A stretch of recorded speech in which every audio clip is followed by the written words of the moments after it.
பேரும் அல்லும்படி 6 முதல் 60% வரை ஆடி தள்ளுபடியுடன் சூப்பர் சரவணா ஸ்டோர்ஸ், சென்னை, மதுரை, கோவை. வட மாநிலங்களில் அவர்கள் நீட் மறுப்பு என்பதை தவிர்த்து நீட்டில் இந்த முறையில் தேர்வு நிலைப்பாடுகளை குறித்து பேசும்பொழுது இது பெருவாரியான மாணவர்கள் மத்தியில் அதற்கு ஒரு ஆதரவு அலை உருவாகி தலைநகரை சுற்றி அது விவசாய போராட்டமாட்டும் அல்லது மாணவர் எழுச்சி போராட்டம் ஒரு தலைநகரை சுற்றி இருக்கும்போது அந்த தலைநகரம் அந்த ஆளும் கட்சிக்கும் அந்த நகரத்து நிர்வாகத்திற்கும் நிர்பந்தங்கள் உருவாகின்ற விதம் வேறு.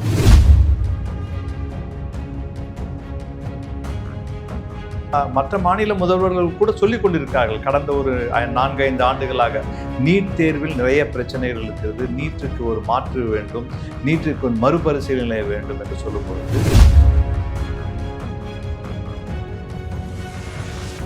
வியாபாரமாக நடக்கின்றது இந்த நீட் தேர்வும் அதனுடைய அனுமதியும் இதை தமிழ்நாடு சொல்லிக் கொண்டிருக்கிறது. ஆனால் இதை வியாபார ரீதியாக நடப்பதாக இப்பொழுது ஊர்ஜிதமான பிறகு வட மாநிலங்கள் ஒரு எழுச்சி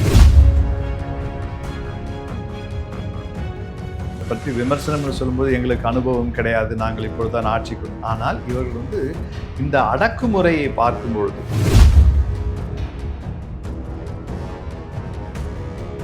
டெல்லி ஹைகோர்ட் என்ன பண்ணுறாங்கன்னா, இது சீரியஸான பிரச்சனை, இது எப்படி இந்த மாதிரியான வெப்பன்ஸ் எல்லாத்தையும் நீங்கள் இந்த போராட்டக்காரர்கள் மீது அறவழியில் போராட்டவங்க மீது நீங்கள் பயன்படுத்தினீங்க. ரவீந்திர பிரசாத் அவர்கள் பதவி விலகினால்தான் அடுத்த கட்டத்துக்கு நாம் நகர்வோம் என்று சொல்லும் பொழுது இதற்கான ஒரு தீர்வுக்கான நிலை கிடையாது. மக்களுக்கு எதிராக போராட்டத்தில் இருக்கின்றவர்களை அடக்குமுறைக்கு கொண்டு வருவது கண்டிக்கத்தக்க ஒரு செயல்பாடாகும். அதோடு மட்டுமல்லாமல் அரசாங்கம் தன்னுடைய நிலைப்பாட்டினை தெளிவுபடுத்தும். மாறி வரும் பல்வேறு அரசியல் சூழல்கள் தமிழ்நாட்டின் எதிர்கால அரசியலை எப்படி மாற்றி அமைக்க இருக்கின்றன என்பது பற்றி தொடர்ந்து வாதித்து வரும் நமது நியூஸ் ஃபோக்கஸ் தமிழ் சேனலை மறக்காமல் சப்ஸ்கிரைப் செய்து இணைந்திருங்கள்.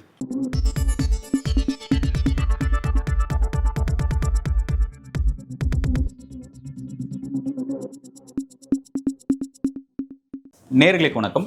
இன்றைக்கு நம்முடன் அரசியல் பேசுவதற்காக மெட்ராஸ் யூனிவர்சிட்டியின் அரசியல் அறிவியல் மற்றும் பொது நிர்வாகத்துறையின் ஓய்வு பெற்ற துறைத் தலைவர் பேராசிரியர் திரு மணிவண்ணன் அவர்கள் இணைந்திருக்கிறார். சார் வணக்கம். வணக்கம். உங்களை சந்திக்கிறது ரொம்ப மகிழ்ச்சி சார். அதாவது உங்கள்கிட்ட நான் படித்த ஸ்டூடெண்ட்டு, குறிப்பாக ஸ்டூடெண்ட் பாலிடிக்ஸ்னால் எப்படி இருக்கும், ஒரு குறிப்பிட்ட பிரச்சனைக்கு அந்த பிரச்சனையை எப்படி அதை அரசியல் ரீதியாக புரிஞ்சுக்கிட்டு அதுக்கு நம்ம எப்படி ரியாக்ட் பண்ணணும் அப்படிங்கிறதெல்லாம் கடந்த காலத்தில் நீங்கள் எங்களுக்கு நிறைய வகுப்படுத்திருக்கீங்க, நான் நிறைய படிச்சிருக்கேன். ஸோ இப்போ அந்த பிரச்சனையை நம்ம ரியலாக ஒரு களத்தில் ஒன்று நடந்துட்டுருக்கு, அதை பற்றி நான் டிஸ்கஸ் பண்ணுறது தான் நான் இந்த நிகழ்ச்சி நான் திட்டமிட்டிருக்கேன். டெல்லியில் நடக்கக்கூடிய இந்த இளைஞர்கள் மாணவர்களாக சேர்ந்து நடத்தக்கூடிய அந்த கற்பம்பூச்சி ஜனதா கட்சியினுடைய அந்த போராட்டங்கிறது ஒரு ஒட்டுமொத்த இந்தியாவுக்கும் ஒரு சீரியஸான பிரச்சனையாக மாறிக்கிட்டு இருக்கு. இந்த பிரச்சனை ஓவராலாக நீங்கள் இது எப்படி பார்க்குறீங்க சார்? ஒரு காலகட்டத்தில் இன்றைக்கு ஒரு மாணவர்கள் இளைஞர்கள் எழுச்சி என்பதை நம்ம பார்க்குறோம். இன்றைக்கு அது தெளிவாக பார்க்க முடிகின்றது.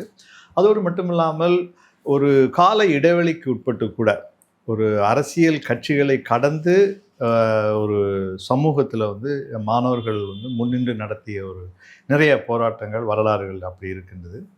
இது ஒரு வரலாற்று ரீதியாக பார்ப்பதா அல்லது அரசாங்கத்தின் குளறுபடிகளால் அரசாங்கத்தின் ஒரு தேர்வு நடத்தப்படுவதன் விதம், அதோடு தேர்வு நிலைகளை அறிவிப்பதில் இந்த தேர்வு தேவைதானா என்ற அடிப்படையில் நீட் என்பதை எடுத்துக்கொண்டாலும் கூட அடிப்படையாக எடுத்துக்கொண்டாலும் கூட இது ஒரு செயல்பாட்டு குளறுபடிகளால் ஏற்பட்ட ஒரு பதில்.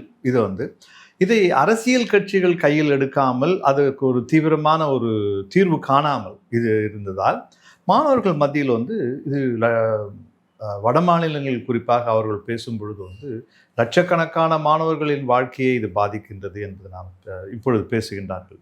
இதையே தமிழகத்தில் 10 வருடங்களுக்கு மேலாக நாம் இதே லட்சக்கணக்கான மாணவர்களின் வாழ்க்கை, அதாவது தற்கொலைகள் நிறைய நடந்து போவது கூட இதை ஒட்டுமொத்தமாக நீட்டை நாம் ஒழிக்க வேண்டும் என்று சொல்லும் பொழுது நம்மால் இத்தகைய ஒரு மாணவர் எழுச்சியை நம்மால் ஏற்படுத்த முடியவில்லை. இது அரசியல் கட்சிகள் நீட் மறுப்பு என்ற ஒரு திட்டத்தை கையாண்டு கொண்டிருந்தது.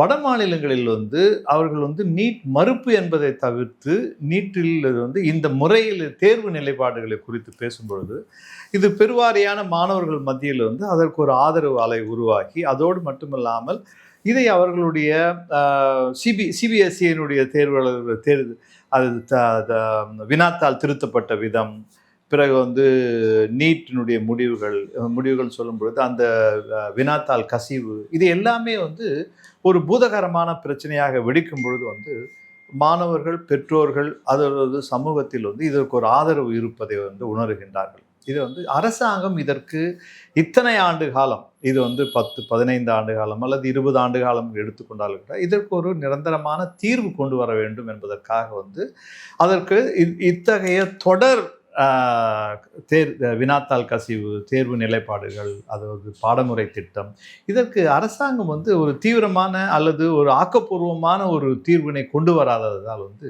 நிச்சயமாக மாணவர்கள் இந்த நிலைக்கு வந்திருப்பதை என்னால் புரிந்து கொள்ள முடிகின்றது.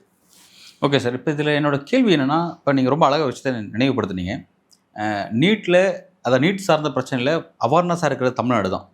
தமிழ்நாடுங்கிறது ரொம்ப சீனியராக இருக்கிறதுல நம்மளே வந்து ஃபஸ்ட்டு இந்த நீட் சார்ந்த டெத்துலாம் நடந்து தமிழ்நாட்டில் தான் ஃபஸ்ட்டு பதிவாச்சு. ரொம்ப சீரியஸான பிரச்சனை. அதுக்கு எதிராக நம்ம நிறைய போராடி இருக்கோம். ஆனால் தமிழ்நாட்டில் இந்த மாதிரியான மிகப்பெரிய எழுச்சியை நம்மளால் ஏற்படுத்த முடியல. இதில் நீட் விஷயத்தில் இங்கே இருக்கிற எல்லா கட்சிகளுக்கும் ஒரே நிலைப்பாடு தான். மாற்று நிலைப்பாடு பாஜகவை தவிர்த்து மற்ற எல்லா கட்சிக்கும் ஒரு புள்ளியில் தான் இருக்காங்க. அதில் மாற்று கருத்து இல்லை.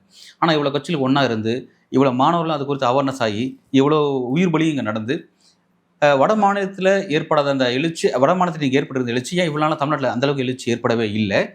அதே போல் இதனால் வரையும் வட மாநிலத்தவர்களை நம்ம ரொம்ப விமர்சனம் பண்ணோம். அவங்களுக்கு வந்து என்னடா வடக்கன்கள், அவங்களுக்கு ஒன்றும் தெரியாது, அவங்க வந்து பாஜக வாக்களிக்கிறாங்க அப்படின்னு நம்ம விமர்சனம் பண்ணிட்டு இருந்தோம். ஆனால் இன்றைக்கி அவங்க ஒட்டுமொத்த இந்தியாவுக்கும் வந்து தமிழ்நாட்டுக்கே முன்மாதிரியாக இன்றைக்கி ஒரு மிகப்பெரிய எழுச்சி அவங்க செய்கிறாங்க.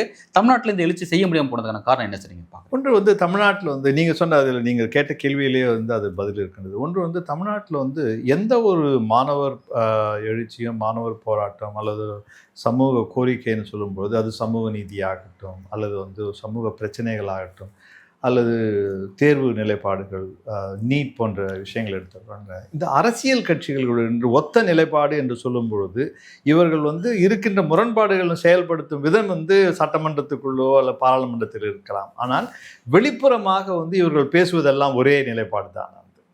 நமது அரசியல் கட்சிகள், திராவிட கட்சிகள் கூட இது வந்து எந்த விதமான இது.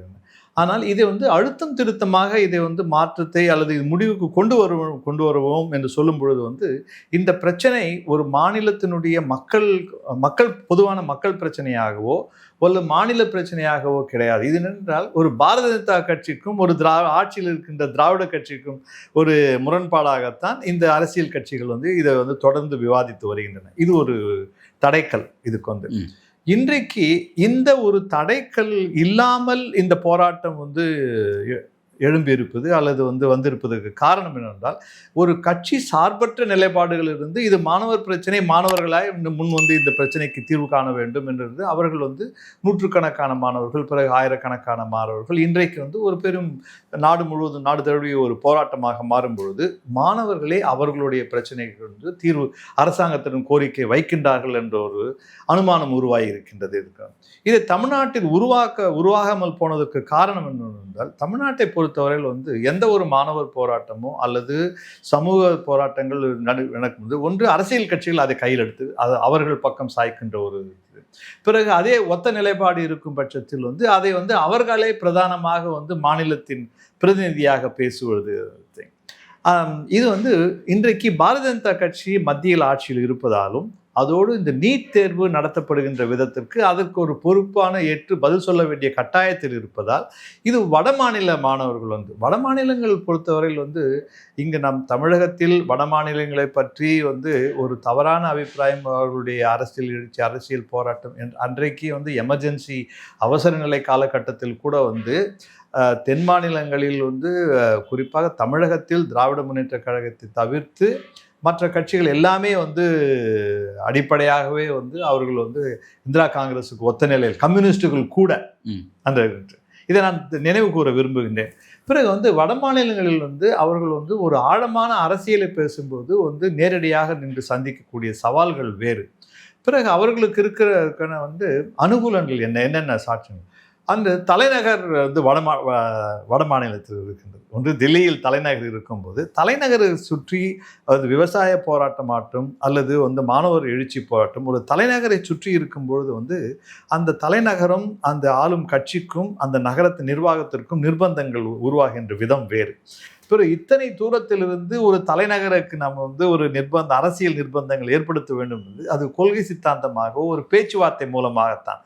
ஆனால் அடிப்படையாக வந்து அந்த ஜியோ பொலிட்டிக்கல் என்று சொல்லப்படுகின்ற நிலப்பரப்பு சார்ந்த ஒரு ஆக்கிரமிப்பு அரசியல் செய்யும் பொழுது வந்து அதனுடைய நிர்பந்தங்கள் வேறு. இதனால் தான் வட மாநிலங்கள் வந்து எதனால் அவர்களுடைய கொள்கைகளையும் காரியங்களையும் சாதித்து கொள்ள முடிகின்றது, நம்மால் சாதிக்க முடியவில்லை என்பதற்கான வந்து அந்த நிலப்பரப்பு சார்ந்த ஒரு அரசியல்.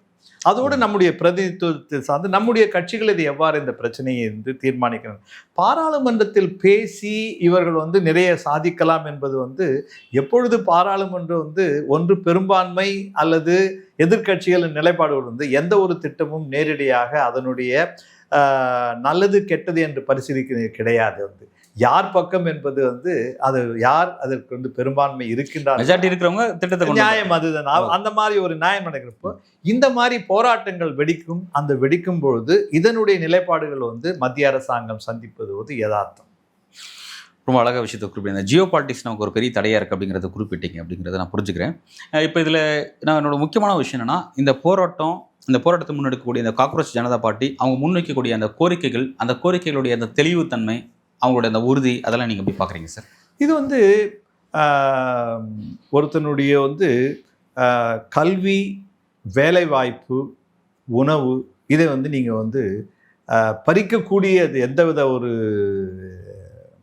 அரசாங்கத்தின் நிலைப்பாடோ அல்லது அரசாங்கத்தின் செயலற்ற தன்மையோ இருந்தால் அதனுடைய எதிர்ப்பு நிலையம் கூட இத்தகைய ஒரு வீரியம் இருக்கும். இதை வந்து அவர்கள் யார், இவர்களுடைய பின்புலம் என்ன, இவர்கள் வந்து வெளிநாட்டு சக்திகளா இல்லது நாட்டுக்கு எதிரானவர்களா, இதையெல்லாம் வந்து நாம் ஒதுக்கி வைத்துவிட்டு அடிப்படையாக வந்து 15 வருடங்களாக நீட் தேர்வும் அல்லது அரசு தேர்வுகள் எவ்வாறு நடத்தப்படுகின்றன, இதுதான் முதன்மையான ஒரு இதை வந்து இதற்கு எந்த விதமான ஒரு ஆக்கப்பூர்வமான ஒரு தீர்வு இல்லாமல் இருக்கும் பொழுது இதையே தொடர்ந்து ஏற்றுக்கொள்ள வேண்டுமா என்பதை சொல்லும் பொழுது இது தமிழகத்திலிருந்தோ தென் மாநிலத்திலிருந்து மற்ற மாநில முதல்வர்கள் கூட சொல்லிக் கொண்டிருக்கிறார்கள். கடந்த ஒரு 4-5 ஆண்டுகளாக நீட் தேர்வில் நிறைய பிரச்சனைகள் இருக்கிறது, நீட்டுக்கு ஒரு மாற்று வேண்டும், நீட்டுக்கு ஒரு மறுபரிசீலனை வேண்டும் என்று சொல்லும் பொழுது, ஆனால் அதை பற்றி வந்து ஒரு ஆழமான ஒரு எதிர்க்கட்சி நிலைப்பாடுகள் மத்திய அரசாங்கத்தில் கூட வந்து இவர்கள் ஏதோ ஒரு மாநிலத்திலிருந்து ஒரு குரல் வருகின்றது, நம்முடைய எதிர்க்கட்சிகள் இதை பற்றி பேசிக்கொண்டிருக்கின்றார்கள் என்று தான் நினைக்கின்றார்களே ஒழிய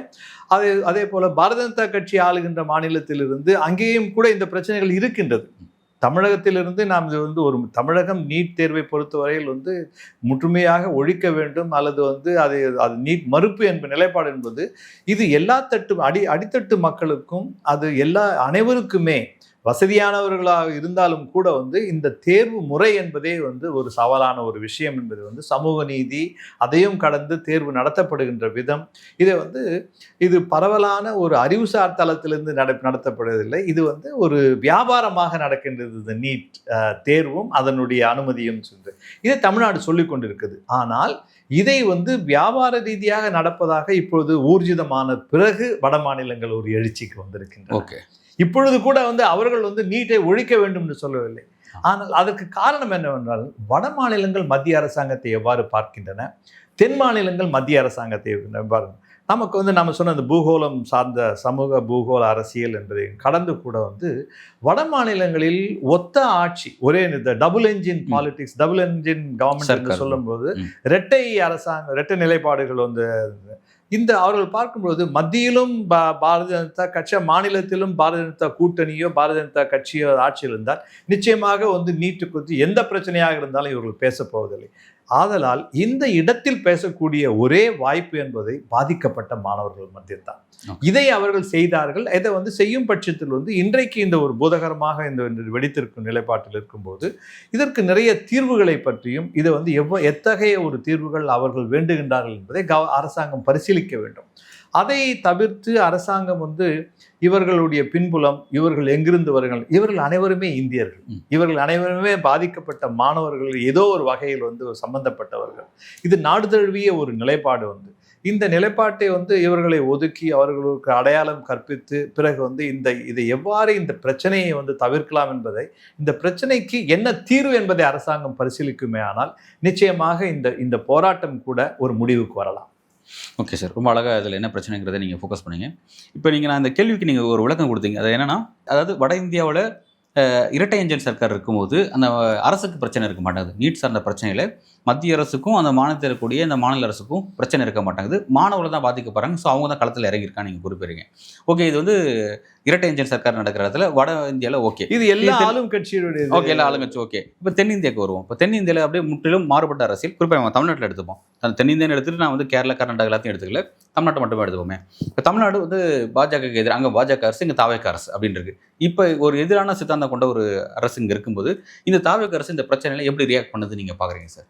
இப்போ தாவேக அரசை பொறுத்தவரையில் வந்து அவர்களுக்கு வந்து அவர்கள் பற்றி விமர்சனம்னு சொல்லும்போது எங்களுக்கு அனுபவம் கிடையாது, நாங்கள் இப்பொழுது தான் ஆட்சிக்கு. ஆனால் இவர்கள் வந்து இந்த அடக்குமுறையை பார்க்கும் பொழுது, குறிப்பாக மாணவர்களுக்கு எதிரான நடந்த இந்த போலீஸ் அடக்குமுறை கடந்த சில நாட்களில் நாம் பார்க்கும் பொழுது வந்து இவர்களின் நிலைப்பாடு என்பது மாணவர்களுக்கு பாதுகாப்பாகவும் அல்லது மாணவர் போராட்டத்தை வந்து நீங்கள் வந்து இன்னும் வேகமாக நடத்துங்கள் என்று சொல்ல தேவையில்லை.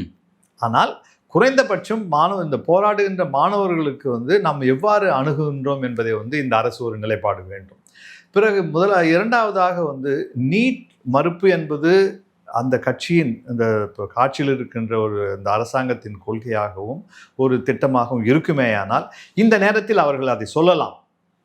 நீட் என்பதை வந்து நாங்கள் நீட் மறுப்பு என்பதை நாங்கள் கொள்கையாக இருக்கணும். அப்பொழுது அதற்காகத்தானே இந்த மாணவர்கள் போராடுகின்றார்கள் என்று சொல்லும் பொழுது அந்த மாணவர்களுக்கு எதிராக வந்து மாணவர்கள் வன்முறையில் ஈடுபடாத வரை அல்லது சமூகத்துக்கு ஏதேனும் ஒரு வன்முறையில் செயல்பாடுகளில் ஈடுபடாத வரை அவர்களுக்கு எதிராக போராட்டத்தில் இருக்கின்றவர்களை வந்து அடக்குமுறைக்கு கொண்டு வருவது என்பது கண்டிக்கத்தக்க ஒரு செயல்பாடாகும். அதோடு மட்டுமல்லாமல் அரசாங்கம் தன்னுடைய நிலைப்பாட்டினை தெளிவுபடுத்த வேண்டும். எந்த மாநில அரசாங்கத்துக்கும் சரி, அது வந்து தமிழ்நாடாக இருந்தாலும் சரி அல்லது கர்நாடகாவில் காங்கிரஸ் ஆட்சியில் இருக்கின்றார்கள். இப்பொழுது அவர்கள் சொல்லலாம், நீட் தேர்வை பற்றி பேசலாம், தெலுங்கானாவில் சொல்லலாம், அல்லது ஆந்திர பிரதேசத்தில் ஆந்திராவில் சொல்லலாம், அல்லது கேரளாவில் கூட நிலைப்பாடு எடுத்துக்கலாம். இந்த அரசாங்கங்கள் வந்து இந்த நேரத்தில் வந்து அவர்களுடைய நிலைப்பாடுகளை சொல்ல வேண்டிய ஒரு கட்டாயம் இருக்கின்றது.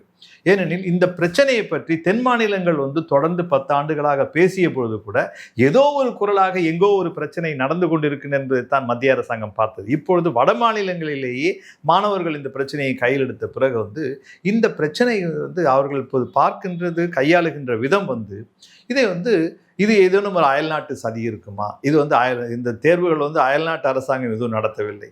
இந்த தேர்வு முடிவுகளையே அந்த அயல்நாட்டு அரசாங்கம் தீர்மானிக்கவில்லை. ஆனால் இந்த இடத்தில் வந்து கவனம் என்னவென்றால், இத்தனை ஆண்டு காலம் இவ்வளவு பெரிய பிரச்சனைகளை வந்து எடுத்து அதற்கான முழுமையான தீர்வுக்காக போராடாத கட்சிகள் வந்து இன்றைக்கு வந்து முன்னின்று வட மாநிலத்தில் வந்து நாங்கள் இந்த பிரச்சனையை வந்து மத்திய அரசாங்கம் சரியாக கையாளவில்லை அல்லது வன்முறைகள் திணிக்கப்படுகின்றன சொல்லும் பொழுது இதை எடுத்து செல்ல வேண்டிய ஒரு கட்டாயம் அவர்களுக்கு. இதே வந்து தென் மாநிலங்களில் வந்து 3 மாநிலங்களில் வந்து காங்கிரஸ் ஆட்சியில் இருக்கின்றது. இன்றைக்கு எடுத்துக்கொண்டால் தெலுங்கானாவில் இருக்கின்றது, கேரளாவில் இருக்கின்றது, பிறகு வந்து கர்நாடகத்தில் இருக்கின்றது. இந்த தென் மாநிலங்களில் வந்து இந்த பிரச்சனை நீண்ட காலமாக இருக்கின்றது என்பது காங்கிரஸ் எவ்வளவு தூரத்து நீட் மறுப்பு அல்லது நீட் ஒழிப்பு அல்லது நீட் சீர்திருத்தம் இதை பற்றிய நிலைப்பாடுகள் வந்து இவர்கள் வந்து பேசியது வந்து ஒரு அரசியல் சாதகமாக ஒழிய அது அடிப்படையாக இந்த தேர்வு நடத்தப்படுகின்ற விதம், இந்த தேர்வு இருக்கின்ற குறைபாடுகள், இதை பற்றி அவர்கள் சீர்திருத்தத்தை பற்றி நீண்ட ஒரு அரசியல் கிடையாது. ஓகே, ரொம்ப தெளிவாக குறிப்பிட்டீங்க சார். இப்போ இதில் கேள்வினா, இப்போ நீங்கள் காங்கிரஸை குறிப்பிடலாம், நான் காங்கிரஸ் நோக்கி கேட்குறேன். இந்த மையமான பிரச்சனை டெல்லியில் ஒரு சீரியஸான பிரச்சனை இது நடந்துட்டுருக்கு. இந்த பிரச்சனைகளை ஆளும் பாஜக தலைமையான அந்த என்டிஏ கூட்டணி அவங்க அந்த பிரச்சனையை எப்படி கையாளுறாங்க, எதிர்க்கட்சியான காங்கிரஸ் அவங்க உள்ளிட்ட இந்த இந்திய கூட்டணி இவங்க இந்த பிரச்சனை எப்படி அணுகுறாங்க, நீங்கள் எப்படி பார்க்குறீங்க சார்? இப்போ வந்து என்டிஏ கூட்டணி என்பது வந்து அவர்கள் வந்து நீங்கள் இந்த மெஜாரிட்டேரியன் பாலிடிக்ஸ் என்று சொல்லப்படுகின்ற பாராளுமன்ற அரசியல் நிலைப்பாட்டின் படித்தான் இவர்கள் வந்து எந்த ஒரு பிரச்சனையும் அணுகுவார்கள். இது ஒரு ஜனநாயக நாட்டில் ஜனநாயக தேர்தல், ஜனநாயக முறை என்று சொல்லும் பொழுது இது நல்லது கெட்டது என்று சொல்லும் பொழுது வந்து நல்ல விஷயமாக இருந்தாலும் கூட இது கண் கட்டி கொண்டு தான் அந்த பிரச்சனையை பார்ப்பார்கள். வந்து இது இந்த பெரும்பான்மை வாக்கு பெரும்பான்மை இல்லை தொகுதிகள் யாரிடத்தில் இருக்கின்றதோ அதனுடைய அடிப்படையில் பேசப்படுகிறது. இது வந்து என்டிஏவுக்கும் பொருந்தும், இது வந்து எதிர்கட்சிகளுக்கும் பொருந்தும். இந்த நிலை இந்த சமயத்தில் வந்து இதை இத்தகைய நாம் ஆட்சியில் இருக்கின்றோம் அல்லது எதிர்க்கட்சியில் இருக்கின்றோம் என்பதை கடந்து இத்தனை லட்சக்கணக்கான மாணவர்களுக்கு கடந்த 10 ஆண்டுகளாக இவ்வளவு ஒரு ஆழமான பிரச்சனைகள் சென்று கொண்டிருக்கும் போது இதையும் கடந்து செல்லலாம், நாம் தேர்தல் வந்து ஒவ்வொரு தேர்தலாக சந்தித்து கொண்டே நாம் கடந்து போகலாம் என்று நினைப்பது வந்து இது எல்லா கட்சிகளும் இது பொறுப்பேற்க வேண்டும். ஓகே, இது வந்து நான் வந்து இது வெறுமனே ஆளும் கட்சி என்பதை கடந்து எதிர்க்கட்சிகள் கூட வந்து இதற்கு பொறுப்பேற்று இதற்கு ஒரு தீர்வு காண வேண்டும் என்றால் மத்திய அரசாங்கம் வந்து அது மத்திய அரசாங்கத்திற்கும் இதை நான் எடுத்துரைப்பது அல்லது போராடுகின்ற மாணவர்களுக்கு வந்து இவர்கள் வந்து ஆல் பார்ட்டி ரெசல்யூஷன் என்று எடுத்தால் தான் இந்த பிரச்சனைக்கு தீர்வு காண முடியும். ஆல் பார்ட்டி என்றால் வந்து சொல்லும் பொழுது வந்து இந்த ஆலோசனை என்பது அரசாங்கத்திற்கு வந்து சார் ஒரு இடைமறிப்பு, அதாவது ஆல் பார்ட்டி எல்லாரும் ஒன்று சேர்ந்து அந்த மாணவர்களுக்கு நீங்க ஒரு விஷயமா சொல்லுங்க, இந்த மாணவர்கள் போராட்டத்துக்கு எல்லாருமே ஒன்று சேர்ந்து அந்த அளவுல மாணவர்கள் இதை வந்து முன்னெடுக்கணும் அப்படின்றத அளவுல நீங்க குறிப்பிடுறீங்க. ஆமா, ஆனா அந்த மாணவரோட கோரிக்கை அப்படிங்கிறது ஆளும் அரசுகிட்ட கிளியரா வைக்கக்கூடிய கோரிக்கை, சம்பந்தப்பட்ட கல்வித்துறையினுடைய அமைச்சராக இருக்கக்கூடிய தர்மேந்திர பிரதான பதவி நீக்கணும் அப்படிங்கிறது ஒண்ணு.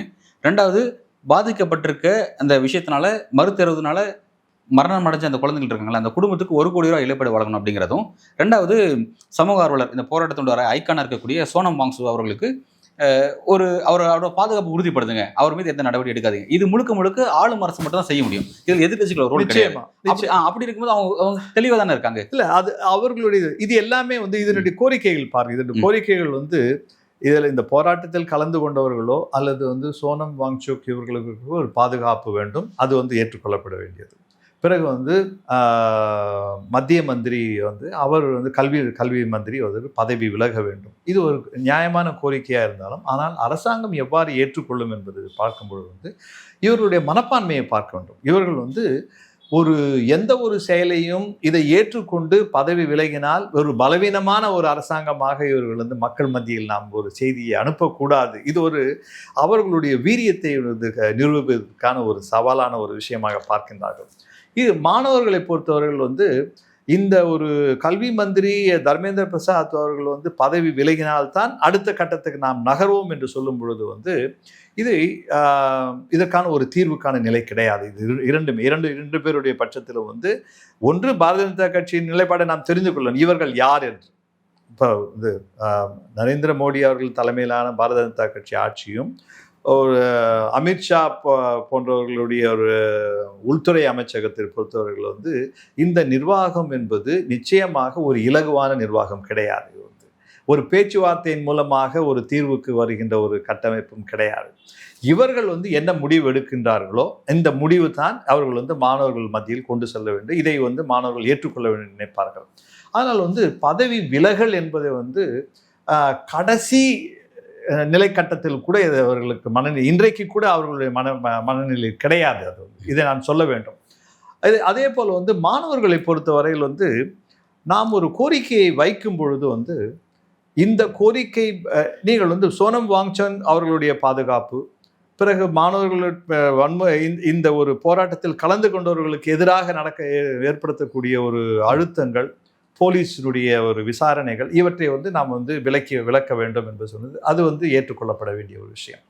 ஆனால் ஒரு மத்திய மந்திரி இந்த நேரத்தில் வந்து அவர் விலகினால்தான் இந்த ஒரு அடுத்த கட்டத்துக்கு போகும் என்று சொல்லும்பொழுது நீங்கள் வந்து இந்த தேர்வு நிலைக்கு வந்து நீங்கள் முடிவு கொண்டு வர வேண்டும். எவ்வாறு இந்த தேர்வு நடத்தப்படுகின்றது, இந்த நீட் வந்து நமக்கு தேவையா, இந்த நீட் தேவையா என்பது சொல்லும் பொழுதே கூட வந்து வடக்கு தெற்கு மாநிலங்களுக்கு ஒரு மாறுபட்ட கருத்து இருக்கின்றது.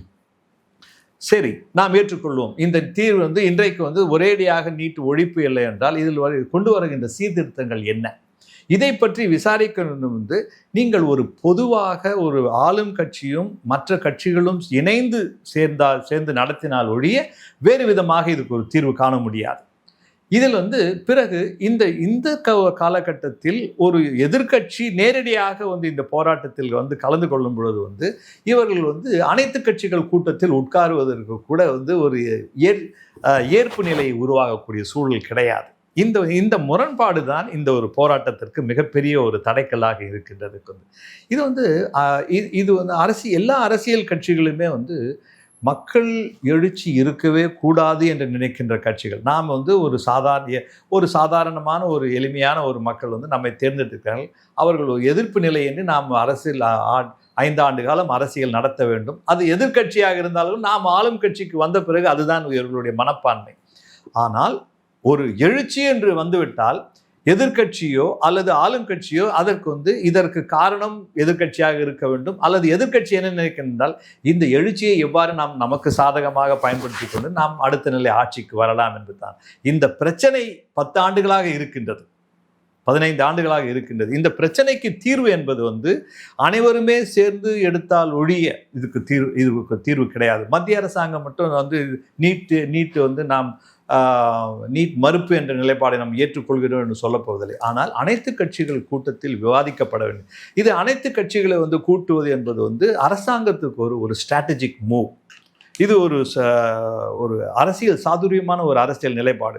இந்த பிரச்சனைக்கு வந்து நாங்கள் மத்திய மந்திரியை வந்து உடனே பதவி விலக வேண்டும் என்பதை வந்து எடுத்து சொல்வதற்கு முன்பு கூட ஒரு அனைத்து கட்சிய கூட்டத்தை கூட்டி நாம் இதை பற்றி விவாதித்து, ஏனெனில் இந்த பிரச்சனை என்பது ஒரு அடித்தளத்தில் லட்சக்கணக்கான மக்கள், இது வாழ்வாதாரம், இது ஒரு வேலைவாய்ப்பு சம்பந்தப்பட்ட விஷயம், இந்த மக்களுடைய ஒரு வாழ்க்கை, அனைத்து குடும்பங்கள், பெற்றோர்கள், மாணவர்கள், பெற்றோர்கள், இதைத்தான் ஒரு த மிடில் பாத் என்று நான் சொல்லுவேன். இது வந்து மத்திய பாதை, இரண்டு பேருக்கும் நிலைப்பாடு இல்லாமல். ஒன்று வந்து நீங்கள் வந்து நாம் யாருடன் இந்த ஒரு விவாதம் என்பதை கூட பேச்சுவார்த்தை நடத்த விரும்பும். இது பேச்சுவார்த்தைக்கே இணங்காத ஒரு கட்சி.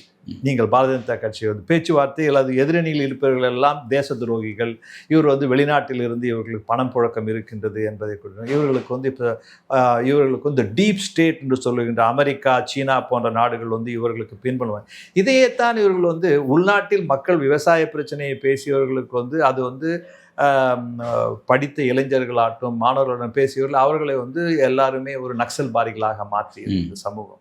பிறகு வந்து அடுத்தது வந்து வெளிநாட்டு சக்திகள் என்று சொல்லி தேச துரோகிகளாக மாற்றியது. ஈழத்தில் மிகப்பெரிய இனப்படுகொலை நடந்த பொழுது வந்து அதற்காக உரிமை குரல் கொடுத்தவர்கள் எல்லாம் வந்து இவர்கள் எல்லாம் தீவிரவாதிகள் என்ற ஒரு பட்டம் கட்டப்பட்ட ஒரு சமூகம் வந்து இந்த இடத்தில் வந்து இதை அனைத்துமே கலைந்து எந்த பட்டமும் இல்லாமல் எல்லா வன்முறைகளும் நடத்தியது எல்லா அரசியல் கட்சிகள். அவர்கள் வந்து எல்லாருக்கும் பட்டம் கொடுத்து விட்டு இந்த இருக்கின்ற பிரச்சனைகளுக்கெல்லாம் காரணம் இந்த அரசியல் கட்சிகள் தான்.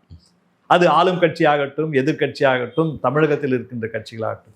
இன்றைக்கு நான் கேட்பது வந்து இந்த கட்சிகள் அனைத்து கூடி இவர்கள் வந்து இந்த தேர்வு நிலைப்பாட்டுக்கு ஒரு முடிவு பேச வேண்டும்.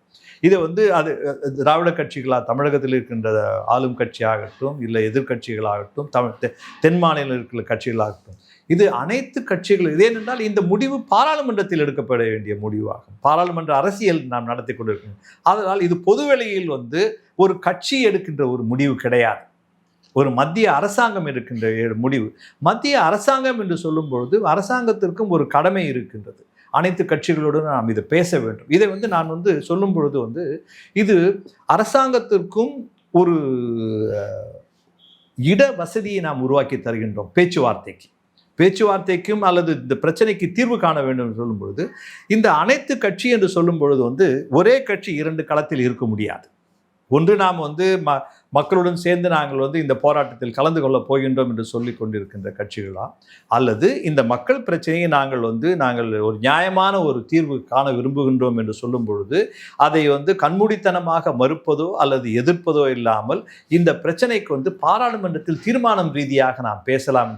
நம் எத்தனையோ தீர்மானங்களை வந்து அவசரமாக கொண்டு வந்து மக்களுக்கு எதிராகவே செய்யக்கூடிய அரசு வந்து இன்றைக்கு இந்த தீர்மானம் மக்களுக்காக ஏற்பட்டால் நிச்சயமாக இந்த போராட்டத்திற்கு ஒரு தீர்வு காணப்படும் என்று நம்புகின்றேன். ரைட். புரிஞ்சுக்க முடியும் சார். இப்போ ஓகே, இது வந்து நியாயபூர்வமாக இந்த பிரச்சனை எப்படி நம்ம தீர்வு எட்டணும் அப்படிங்கிறத நீங்கள் குறிப்பிடுறீங்க. அந்த போராட்ட காலத்தில் நடக்கக்கூடிய அந்த முகம் சுளிக்கக்கூடிய காட்சிகள், அங்கேருந்து வரக்கூடிய காட்சிகளை நீங்கள் பார்ப்பீங்க. ரொம்ப கண் கொண்டு பார்க்க முடியல. அவ்வளோ பேர் அடித்து உடச்சி ரொம்ப சித்திரவதை பண்ணி ஒரு வரம்பு மீறிய செயல் அங்கே நடக்குது. அறவழியில் போராடக்கூடிய மாணவர்கள் மீது ஒரு வன்முறையை பயன்படுத்துறது, அந்த என்னென்ன வெப்பன்ஸ் எல்லாம் பயன்படுத்துகிறாங்கன்னா வந்து எலக்ட்ரிக் ஷாக் அடிக்கூடிய லட்டிஸ் பயன்படுத்துகிறாங்க. பிறகு அந்த பல்லட் கன் அடிக்கிற மாதிரி அந்த பல்லட் கன் ஷாட் நடக்குது அங்கே. அதே போல் வந்து பார்த்தீங்கன்னா வந்து ரொம்ப அந்த நெயில்டு, அதாவது லட்டியில் வந்து ஆணி அடிச்சு அதை வச்சு யூஸ் பண்ணி அடிக்கிறாங்க சொல்லி ஒரு கொடூரமான விதியை மீறி எந்த விதமான கான்ஸ்டிடியூஷன் ஃப்ரேமுக்குள்ளே வராது. அது அவ்வளவும் அந்த மாதிரி அட்ராசிட்டி நடக்குது. இந்த முக்கியமான பிரச்சனையில் 2 நீதிமன்றத்துடைய கருத்துக்களை நான் எடுத்து பேசணும்னு நினைக்கிறேன். இந்த பிரச்சனையை பற்றி நீதிமன்றத்துடைய பார்வை கொண்டு போகிறோம். உச்சநீதிமன்றத்துக்கு போகும்போது உச்சநீதிமன்றம் என்ன சொல்கிறாங்கன்னா, எனக்கு இதெல்லாம் பார்க்க டைம் இல்லை, நிறைய கேஸ் எனக்கு இருக்குது, ஸோ அது பார்க்க எனக்கு டைம் இல்லை, அதெல்லாம் பார்க்க விரும்பலை அப்படின்ற மாதிரி தலைமை நீதிபதி சூரியகாந்த் அவர்கள் சொல்கிறார். அதே மாதிரி வந்து டெல்லி ஹைகோர்ட்டுக்கு இந்த கேஸ் வருது. டெல்லி ஹைகோர்ட் என்ன பண்ணுறாங்கன்னா, இது சீரியஸான பிரச்சனை, இது எப்படி இந்த மாதிரியான வெப்பன்ஸ் எல்லாத்தையும் நீங்கள் வந்து இந்த போராட்டக்காரர்கள் மீது அறவழியில் போராட்டம் மீது நீங்கள் பயன்படுத்துனீங்க. ஸோ வந்து இதுக்கு வந்து சம்மந்தப்பட்ட டெல்லி யூனியன் பிரதேசத்துடைய குறிப்பாக ரேகா குப்தா தலைமையிலான அந்த பாஜக அரசு பதில் சொல்லியிருக்காங்க. டெல்லி போலீஸ்டையும் பதில் கேட்டிருக்காங்க. அதே நேரத்தில் இந்த ஃபுட்டேஜ் பாதுகாத்து வைங்க அப்படின்னு உச்சநீதிமன்றம் எதை பார்க்க விரும்புன்னு சொன்னாங்களோ அதில் பாதுகாத்து வைங்கன்னு சொல்லி டெல்லி ஹைகோர்ட் சொல்கிறாங்க. ஸோ இந்த 2 பார்வை நீதிமன்றத்தில் பார்வை இது எப்படி பார்க்குறீங்க? இது 2 பார்வையும் வந்து உண்மையிலேயே வந்து ஒரு இவர்களுடைய அரசியல் கட்சிகளுடைய நிலைப்பாடு, அவர்களுடைய மனப்பான்மையை காண்பிக்குது. இது வந்து கோர்ட் சொல்லியிருந்தாலும் கூட, ஒரு நிலைப்பாடாக இருந்தால் பார்த்தாலும் கூட வந்து இருக்கின்ற அரசியல் சூழல் இருக்கு. நான் இதற்கு நான் ஒரு முதலாவதாக இன்றைக்கு அரவிந்த் கெஜ்ரிவாலின் வந்து ஆம் ஆத்மி பார்ட்டி வந்து டெல்லியில் ஆட்சியில் இருந்தால் இந்த வன்முறையோ அல்லது இந்த களமோ வந்து எப்படி இருக்கும் என்று வந்து நம்மால் வந்து தீர்மானிக்க முடியாது இந்த சூழலில் வந்து. ஆனால் நிச்சயமாக ஒன்று நாம் சொல்லலாம், இந்த மாணவர் எழுச்சியோ அல்லது இளைஞர்களுடைய எழுச்சி போராட்டமோ வந்து இத்தகைய ஒரு வன்முறை, அதுக்கு எதிரான ஒரு வன்முறைகள் நடக்க வாய்ப்பு கிடையாது. இதை வந்து ஒரு போராட்டத்தை, அந்த போராட்டம் அறவழி போராட்டம் என்றால் அதன் வழியிலேயே சென்று பார்ப்பது ஒன்று, பிறகு அதை வந்து முழுமையாக வந்து அதை முடக்குவது அல்லது அடக்குமுறைக்கு உட்படுத்துவது, இந்த 2வது நிலைப்பாட்டை தான் இவர்கள் எடுத்திருக்கின்றார்கள், வந்து மத்திய அரசாங்கம் எடுத்திருக்கின்றது. பிறகு வந்து இத்தகைய ஒரு எண்ணிக்கை அதிகமாவதற்கு, மாணவர்கள் எண்ணிக்கை வந்து 100 மாணவர்கள், 200, ஆயிரக்கணக்கான இன்றைக்கு லட்சக்கணக்கான மாணவர்கள் நாடு முழுவதும் வருவதற்கு காரணம் வந்து இந்த பிரச்சனையில் இருக்கின்ற ஒரு ஆழமான உண்மை என்பதை கூட, ஆனால் அந்த அரசாங்கம் எவ்வாறு இதற்கு வந்து பதிலளிக்கின்றது என்பதை பார்த்து தான் மாணவர்கள் கூட திரும்பவும் சரி, அரசாங்கம் இவ்வளவு ஒரு அடக்குமுறையை கொண்டு வரும்போது, ஆயிரக்கணக்கான மாணவர்கள் பாதிக்கப்படும் பொழுது நாம் இந்த களத்துக்கு நாமும் செல்ல வேண்டும் என்று மாணவர்கள் வருகின்றார்கள். இதை வந்து உச்ச நீதிமன்றமும் அதே போல் வந்து டெல்லி ஹைகோர்ட் இவர்களுடைய நிலைப்பாடு என்பது, இந்த டெல்லி ஹைகோர்ட்டினுடைய நிலைப்பாடு வந்து என்னால் நிச்சயமாக அவர்களுடைய கடமையை செய்திருக்கின்றார்கள். ஒன்று, நீங்கள் வந்து அரசாங்கத்தை இவ்வளவு விஷயங்கள் நடக்கும்போது வந்து அரசாங்கம் என்ன நினைக்கின்றது, இதற்கான ஒரு கருத்தினை பதிவு செய்யுமாறு அரசாங்கத்தையும் கேட்டிருக்கின்றார்கள். இந்த மாணவர் போராட்ட தலைமையையும் அவர்கள் வந்து கேள்விக்கு உட்படுத்தியிருக்கிறார்கள். ஆனால் உச்ச நீதிமன்றம் எங்களுக்கு நேரம் கிடையாது என்று சொல்லும் பொழுது வந்து இவ்வளவு ஒரு முக்கியமான பிரச்சனையை, நாடு தழுவிய ஒரு பிரச்சனை, ஒரு அடித்தளத்தில் வந்து மாணவர்களுடைய தேர்வு, மாணவர்களுடைய ஒரு வேலைவாய்ப்பு, இளைஞர்களுடைய வேலைவாய்ப்பு, இந்த பிரச்சனைக்கு வந்து இவர்கள் நேரம் இல்லை என்று சொல்லும் பொழுது வந்து எதற்காக நேரம் இவர்களுக்கு இருக்கின்றது என்பதை பற்றி தான் நாம் ஒரு கேள்வியை கேட்க வேண்டிய ஒரு கட்டாயத்தில் இருக்கின்றோம். இது வந்து எல்லாவித அவர்களுக்குரிய ஒரு மரியாதை, அவர்களுக்குரிய தகுதி அனைத்தையும் நாம் அங்கீகரித்தாலும் கூட அவர்களுக்கு வந்து மக்கள் சார்ந்த பிரச்சனைகளை அணுகக்கூடிய ஒரு தன்மையும் இருக்க வேண்டும் என்று நான் நினைக்கிறேன். குறிப்பாக இவ்வளவு ஒரு வன்முறைகள் உருவாகி இருக்கும் பொழுது, இது மாணவர்கள் மத்தியில் இருந்து கூட வந்து போலீஸ் அவர்கள் மீது கூட தாக்குதல் நடத்தப்பட்டிருக்கின்றன. இதை பொதுவாகவே எடுத்துக்கொண்டு ஒரு விசாரணை செய்யக்கூடிய இடத்தில் இருக்கின்ற ஒரு உச்சநீதிமன்றம் இதை வந்து தவிர்க்கலாம் என்று நினைப்பது வந்து நேரம் காரணம் சுட்டி காட்டி வந்து சொல்வது வந்து சரியான நிலைப்பாடும் கிடையாது. இல்லை சார், உங்களோட பார்வையை பல்வேறு கேள்விக்கு உங்களுடைய ஆழமான பார்வை வழங்கியிருக்கீங்க. உங்களோட வருகைக்கும் கருத்துக்கும் மிக்க நன்றி சார். ரொம்ப நன்றி, வணக்கம்.